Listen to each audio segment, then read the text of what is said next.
तर सर्वप्रथम मी विनंती करतो स्वामी ज्ञानगम्यानंदजी महाराज जे नागपूरहून आलेले आहेत ते करुणामयी मा श्री शारदा देवी या विषयावरती ते आपल्याला मार्गदर्शन करतील आणि ते मराठीत बोलतील. स्वामी ज्ञानगम्यानंदजी महाराज. ओम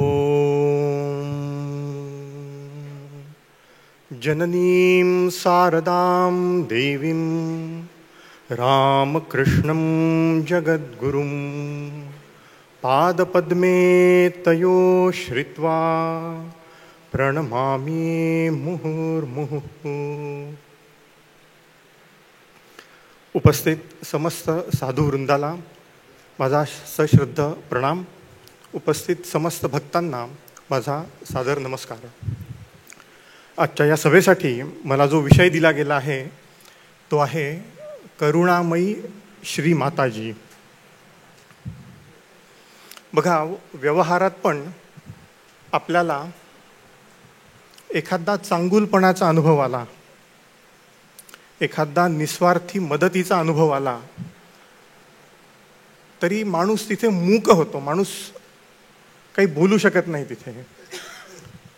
तर मनाशी कल्पना करून बघा, जेव्हा एखाद्या व्यक्तीला साक्षात भगवतीचा करुणाकारी प्रत्यय येतो तेव्हा ती व्यक्ती भगवंताशी भगवतीशी किती दिव्य प्रेमाने आबद्ध होत असेल आणि किती मूक होत असेल. ईश्वराच्या महिम्यामध्ये ती व्यक्ती कशा पद्धतीने तल्लीन होत असेल, तन्मय होत असेल, जीवनभरासाठी बांधली जात असेल, याची आपण मनाशी कल्पना करा. अशा करुणा या मुद्द्यावर मला बोलायचं आहे. अनंत रूपिणी, अनंत गुणवती, अनंत नामनी अशा भगवतीचं करुणा हा एक पैलू आहे, विशेष पैलू आहे. आपल्याला माहीत असलेली करुणा कुठली आहे ती आपण बघूया. महाराष्ट्रात रामदास स्वामींची करुणाष्टकं प्रसिद्ध आहेत आणि आपल्याला सगळ्यांना लहानपणापासून आपण ऐकत असलेली आरती आहे, दुर्गे दुर्गठ भारी तुझविण संसारी अनाथ नाथे अंबे करुणा विस्तारी. करुणाष्टकांमध्ये रामदास स्वामींचा उद्गार आहे, जळत हृदय माझे जन्म कोट्यानुकोटी मजवरी करुणेचा राघवा पूर लोटी. तळमळ निववीरे राम कारुण्य सिंधू षडरिपू कुळ माझे तोडी याचा समंधू. कृपा कोणावर होते आणि कृपा करणारं तत्व त्याचं स्वरूप काय असावं, हे दोनच मुद्दे पुढच्या 15 मिनिटाच्या माझ्या या भाषणाच्या विस्ताराचे आहेत. कृपा कोणावर होते याचं दिग्दर्शन याच्यात झालं आहे. कृपेचे बघा 2 पैलू आहेत. एक मजेदार घटना आहे.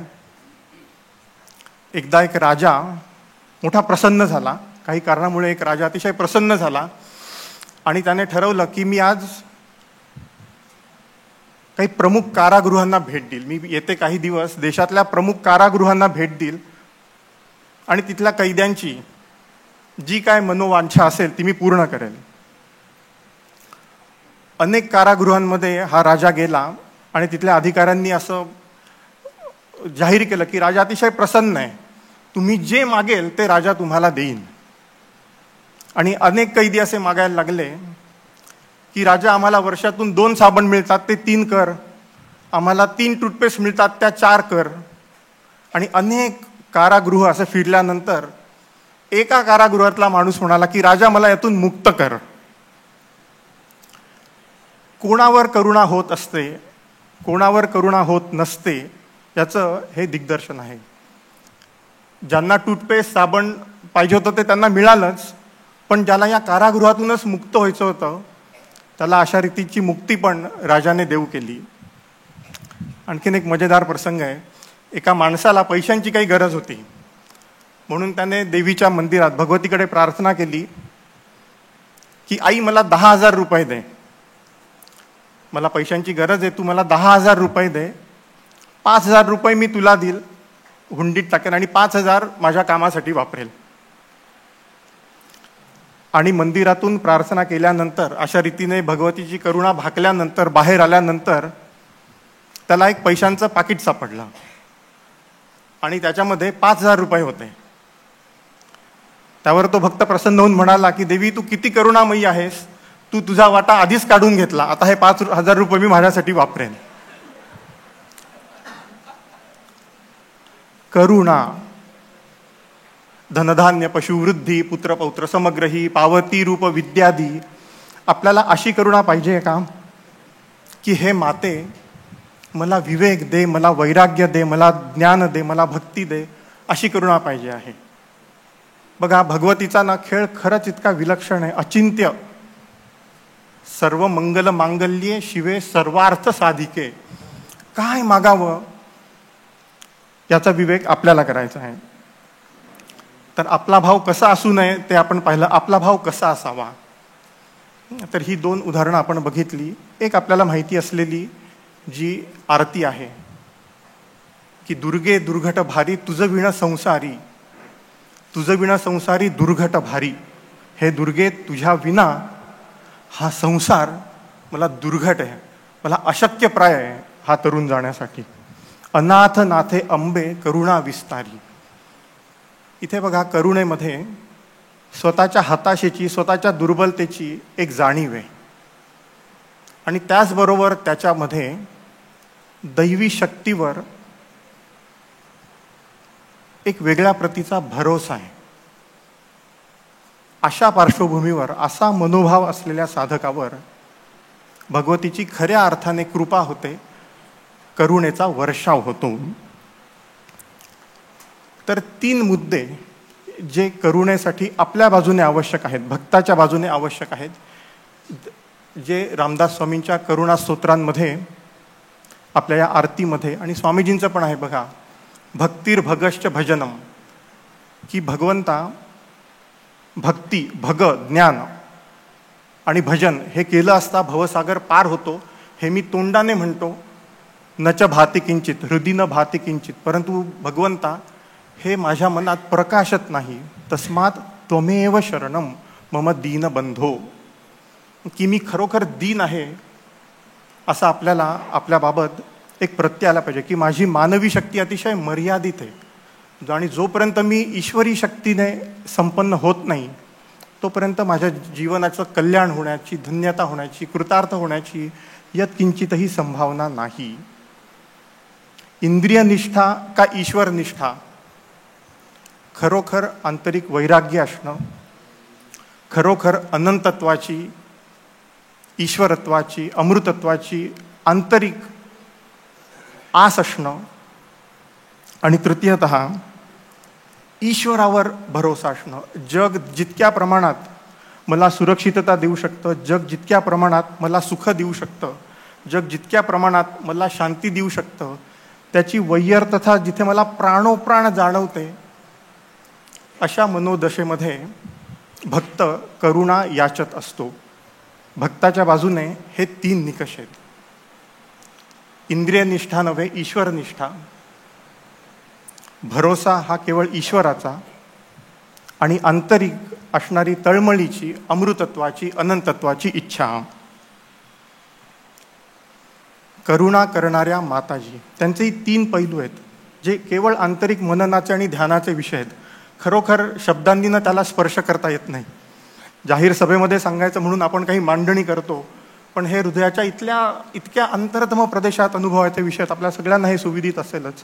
शब्दांनी फार तिथपर्यंत पोचता येत नाही, पण एक प्रकट चिंतन शब्दात काही आपण बांधायचं म्हणून जर आपण माताजींचा विचार केला, अनेक प्रसंग आपण चरित्रातून वाचलेत, प्रवचनं ऐकली आहेत. मी मूळ प्रसंग घेत नाही इथे मुद्दामून, पण त्याच्या मागे हा काय विग्रह आहे, हे काय तत्व आहे, हे काय स्वरूपतः हे काय आहे की ज्याच्यामुळे अशा पद्धतीच्या लोकोत्तर करुणेचा, लोकोत्तर दयेचा आपल्याला लाभ होत असतो. श्री माताजी करुणा.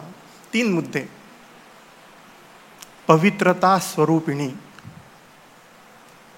पवित्रतेची अशी अलौकिक शक्ती आहे की माणसाचे जन्मजन्मांतरीचे कुभाव, पशुभाव हा नष्ट होतो. माताजींच्या चरित्रात आपल्याला वारंवार या गोष्टीचा प्रत्यय येतो. पवित्रता स्वरूपिणी. दुसरा माताजींचा अद्भुत विशेष वैशिष्ट्य म्हणजे माताजींची अदोष दृष्टी.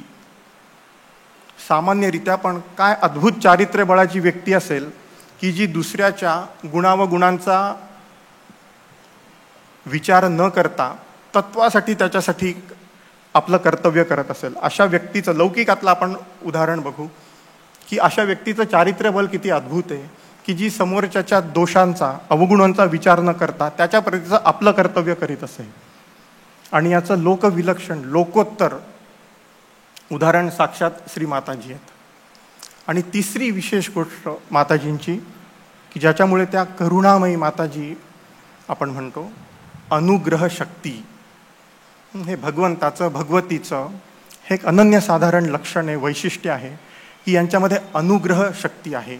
यांच्याकडे आपण आई मला उद्धार अशा रीतीची आपण प्रार्थना करू शकतो.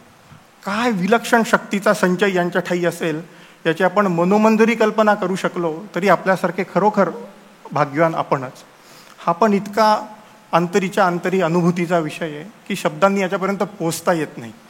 कल्पना ध्यानाचे हे अतिशय मन जेव्हा एका विशिष्ट उंचीवर जातं, पवित्रतेने निस्वार्थतेने मंडित होतं, तेव्हा या अशा पद्धतीच्या करुणेचा अनुग्रहाचा आपल्याला काहीसा आभास मिळू शकतो. तर माताजींचे हे 3 गुणविशेष आहेत की ज्याच्यामुळे त्या यथार्थाने सर्वार्थाने करुणामयी आहेत.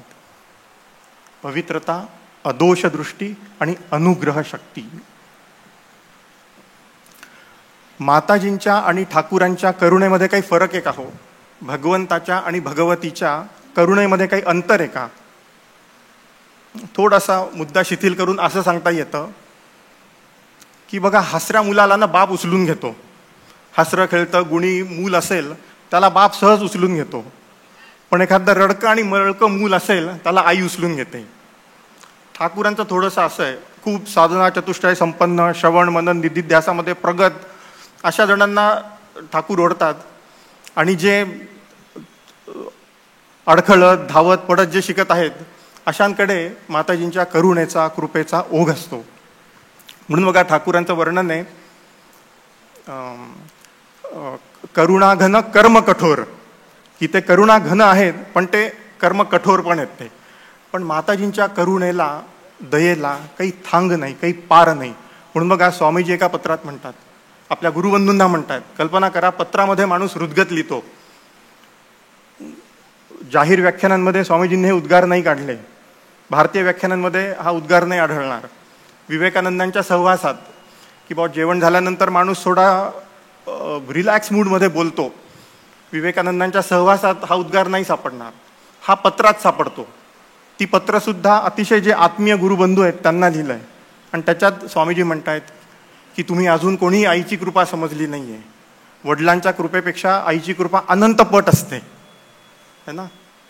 तर माताजींची कृपा अशी कर्म कठोर नाही आहे. एक केवळ उदाहरण घेऊन मी इथे माझ्या वाणीला विराम देतो. ठाकूरांची कृपा आणि माताजींची कृपा यातलं अंतर आपल्याला कळेल. हा पण खरोखर ध्यानाचाच विषय आहे. प्रसंग बहुतेकांनी ऐकला असेल, वाचला असेल. प्रसंग असा आहे बघा, एकदा बलराम बसूंच्या घरी काही मोठा उत्सव होता म्हणून अनेक भक्त ठिकठिकाणून बलराम बसूंच्या घरी एकत्रित झाले होते. 2-3 दिवस अतिशय उत्तम संकीर्तन, भजन, नृत्य इत्यादी झालं. आणि अखेरच्या दिवशी बलराम बसूंनी आणि त्यांच्या पत्नीने जे कोणी उपस्थित होते त्यांना काही ना काही भेटवस्तू देऊन निरोप दिला. आणि ज्या नौकेतून ठाकूर दक्षिणेश्वरी परतत होते त्याच नौकेमध्ये होत्या गोपालची आई. आणि त्यांनाही बलराम बसूंच्या पत्नीने काही वस्त्र, काही भांडीकुंडी, काही स्वयंपाकात लागणाऱ्या वस्तू अशा बांधून त्यांचं एक गाठोडं करून गोपालच्या आईसाठी दिलं होतं.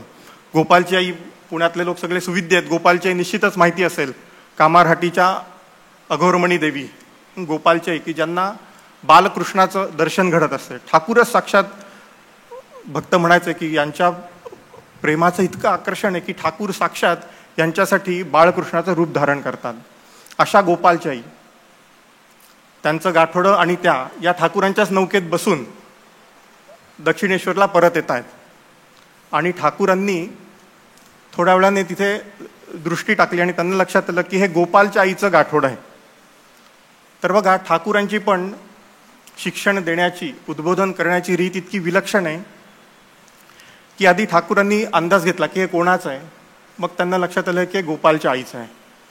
आणि तेव्हा ठाकूर म्हणतायत, गोपालच्या आईला लक्ष न करता, गोपालच्या आईला उद्देशून न बोलता ठाकूर म्हणतायत की बघा, की जो भक्तांच्या घरी रिकाम्या हाताने जातो, तिथे खातो पितो, भगवंताचं नाव घेतो आणि रिकाम्या हाताने परत येतो, तो ईश्वराच्या मांडीला मांडी लावून बसू शकतो. पण जो अशा रीतीने परिग्रह करतो, संग्रह करतो, तो काही खरा भक्त नाही. आणि त्या पूर्ण प्रवासामध्ये बघा, तिथे शारदानंद फार छान एक टिप्पणी आहे की शिक्षण देण्याची, स्वभावातले अवगुण दूर करण्याची ठाकूरांची रीत काय आहे की अमानवी प्रेमाने समोरच्याला आपलंसं करणं आणि त्या प्रेमापोटी अतिशय सौम्यरित्या त्याचे अवगुण जे आहेत किंवा त्याच्या वर्तनातली जी त्रुटी आहे ती त्याला अतिशय सूचकपणे समजावून देणं. आपल्याला ह्या लौकिकातला अनुभव आहे की आवडत्या व्यक्तीचा आबोल आपल्याला सहन होत नाही आणि त्याला प्रसन्न करण्यासाठी मग आपण आपल्या वर्तनात सुधारणा करतो. अशा रीतीने ठाकूर गोपालच्या आईला त्या लिहितात की माझा जीव अगदी नकोसा झाला परत येत असताना. आणि दक्षिणेश्वरला उतरल्यावर त्यात एक गाठोडं घेऊन माताजींकडे जातात. दोघांच्या करुणेतला फरक बघा. ठाकूर कर्म कठोर आहेत, ठाकूर तत्वाला अतिशय पक्के आहेत. माताजी पण आहेत, पण माताजी कुठे कुठे आपल्याला सूट देतात अशा रीतीची, ती बघण्यासारखी आहे की ठाकूरांना हे अजिबात अमंजूर आहे अशा रीतीने संचय करणं. आणि माताजींकडे आल्यावर गोपालची आई म्हणते, त्या माताजींना सुनबाई म्हणत असतात की सुनबाई, गोपाल रागवला आहे. मला तर असं वाटत होतं की हे गाठोडं गंगेत फेकून द्यावं. आणि तिथे बघा माताजींची करुणा की माताजी म्हणतात की अहो तुम्हाला द्यायला कोण आहे हे, आणि त्यांना बोलायला काय जात आहे. पण तरीही गोपालच्या आईचा अधिकार तो आपल्यासाठी मननीय आहे, उद्बोधक आहे की त्यातल्या बऱ्याचशा चीजवस्तू आणि कापडं ही इतरांना वाटून देऊन एखादी काहीतरी पळी चमच्यासारखी वस्तू गोपालच्या आईने स्वतःजवळ ठेवली आहे. सांगायचं तात्पर्य, ठाकूर कर्म कठोर आहेत आणि करुणा घन आहेत, पण माताजींच्या कृपेला थांग नाही, अपार नाही, पार नाही, थांग नाही. हे एक थोडं सैलसर उदाहरण झालं. माताजींच्या जीवनामध्ये अनेक अशी उदाहरणं आपल्याला आढळतात की जिथे प्रसंगी माताजींनी दीक्षेच्या वेळेला आपलं दिव्य स्वरूप प्रकट केलेलं आहे. स्वामी सत्स्वरूपानंद महाराजांच्या ज्या स्मृती आहेत त्या अतिशय अतिशय ध्यानप्रवण मनाने आपण अवश्य वाचाव्या की दीक्षेच्या दिवशी माताजींनी कशा रीतीने त्यांच्यावर अशा रीतीने कृपा केली आहे, करुणा केलेली आहे. तर अशा करुणामयी माताजींकडे काय मागावं. साधकाची, उत्तम भक्ताची आपण ही 3 लक्षणं बघितली आणि करुणा करणारी जी आहे तिची पण 3 वैशिष्ट्ये आपण बघितली. मागावं काय, त्याचंही आपल्याला मॉडेल आन्सर, आदर्श उत्तर आपल्याकडे आहे. मराठीत आपण म्हणतो, प्रसन्न वदने प्रसन्न होशी निजदासा, दुःखापासून सोडी क्लेशापासून सोडी भवपाशा.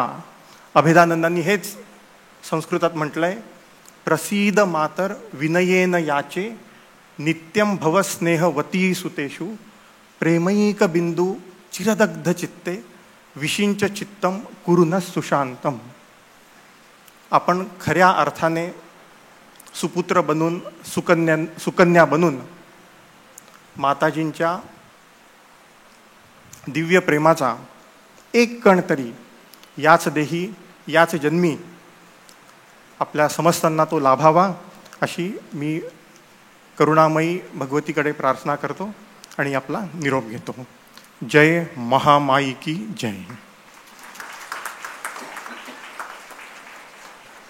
स्वामी ज्ञानगम्यानंदजी महाराजांनी अतिशय सुंदर भावनिक आणि बौद्धिक याचा सुंदर संगम आपल्यापुढे मांडला. 3 मुद्दे, माताजींचं 3 वैशिष्ट्य, पावित्र्य, अदोष दृष्टी, दुसऱ्यांचे दोषाचा विचार न करता स्वतःचे कर्तव्य पार पाडणे आणि अनुग्रह शक्ती. अतिशय समर्पक पद्धतीने महाराजांनी आपल्यापुढे मांडलं.